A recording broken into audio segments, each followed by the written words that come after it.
Bueno, agarrad fuerte porque hoy vamos a desgranar una obra que, digamos, lleva la sátira teológica a otro nivel.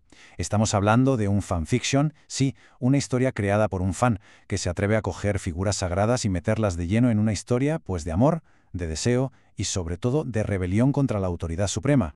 Y la historia arranca así, con estas palabras de Jesucristo. Fijaos, una frase que ya de entrada te planta el conflicto central en la cara, ¿no? Por un lado, el deber divino, y por otro, un deseo prohibido que está ahí a puntito de explotar. Vamos, que desde el minuto 1 la tensión se puede cortar con un cuchillo.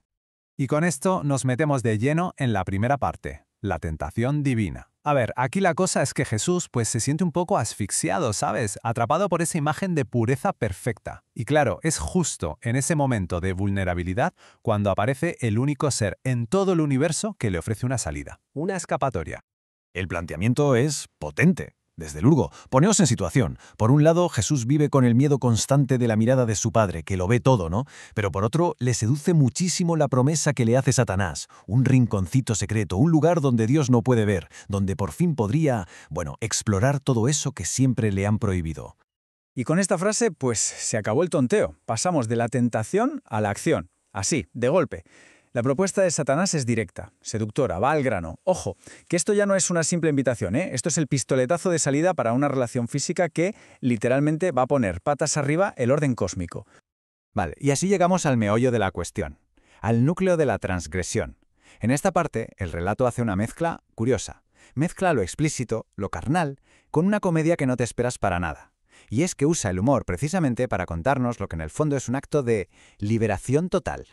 A ver, imaginad la escena por un momento. Tienes ahí una tensión casi mística, ¿no? Dos seres cósmicos a punto de unirse, y de repente todo se rompe. Se rompe con un detalle absurdamente humano. Satanás, el gran tentador, suelta un comentario que, de verdad, nadie, pero nadie se podría esperar. Y ahí lo tenéis, la respuesta de Jesús. Que se pica, se pica. Sale su orgullo y se pone a defender su virilidad con una exageración que es básicamente lo que define el tono de toda la historia, vulgar y cómico a partes iguales. Es un ejemplo perfecto de cómo el relato baja estas figuras a la tierra, los humaniza a través del humor más básico que te puedas imaginar. Y a partir de aquí, la escena va subiendo de nivel en lo absurdo, pero rápido, ¿eh? El diálogo se vuelve cada vez más exagerado, más bestia, hasta el punto de que Jesús llama a Satanás un toro con esteroides. Así, tal cual. Cada paso es más irreverente que el anterior y todo va construyendo un clímax que no es solo físico, ojo, sino también ideológico. Y claro, justo en el punto más alto de la transgresión, en pleno clímax, pues llegamos al punto de inflexión, el momento del descubrimiento, la confrontación con el Padre, que era, seamos sinceros, inevitable. ¡Pum! Así, la llegada de Dios es repentina y, sobre todo, furiosa. Las puertas del cielo hechas añicos. El Creador entra en escena y su vozarrón lo llena todo, cambiando el tono de la escena por completo y, básicamente, desatando el caos. Y justo aquí la historia se retuerce y se vuelve todavía más surrealista. Jesús, claro, le suplica a Satanás que pare y que la han liado. ¿Y qué hace Satanás? Pues se justifica con una palabra súper técnica, casi de médico, meseta. Lo mejor es que el propio texto original tiene una nota a pie de página explicándolo, lo que le añade una capa de absurdo pseudocientífico a todo el momento que es increíble. Y esto es el desafío definitivo. La descripción de lo que pasa es cruda, pero muy gráfica. Y lo más fuerte no es que no paren con Dios delante, no, es que terminan justo frente a Él. El placer se convierte, de forma literal, en un arma, en un acto de rebelión en toda regla.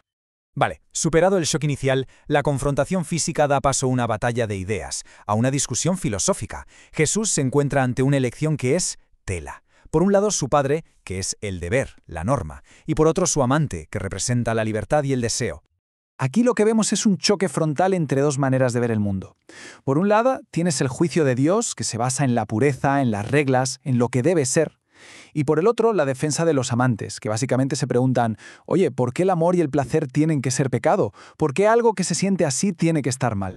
Y esta es la frase, la declaración de independencia de Jesús. Es un rechazo frontal, total, a su propósito divino y sobre todo a la autoridad de su Padre. Con estas palabras es como si rompiera las cadenas. Reclama por fin una identidad propia, una que no esté escrita en ningún plan celestial. Y la discusión termina de una forma que, la verdad, no te esperas.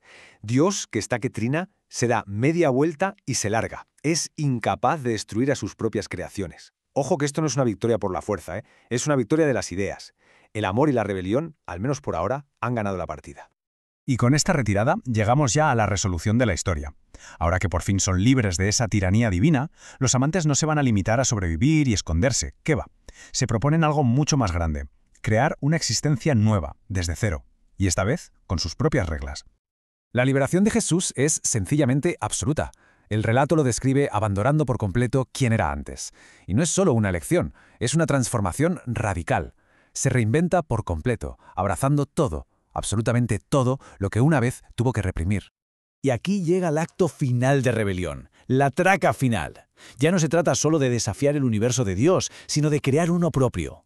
Y la ironía es maravillosa, porque aprovechan un momento de debilidad de Dios, que por cierto ha caído en los mismos vicios que tanto condenaba, para escaparse y montar su propio chiringuito cósmico.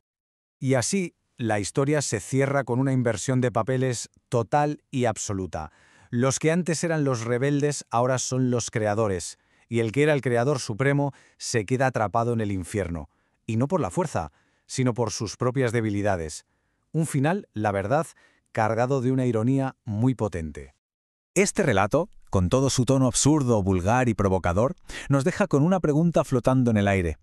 ¿Puede la blasfemia, cuando se usa como herramienta en la sátira, ser en realidad una forma de revelación? ¿Puede una obra que se dedica a romper todos los tabúes ser algo más que una simple provocación?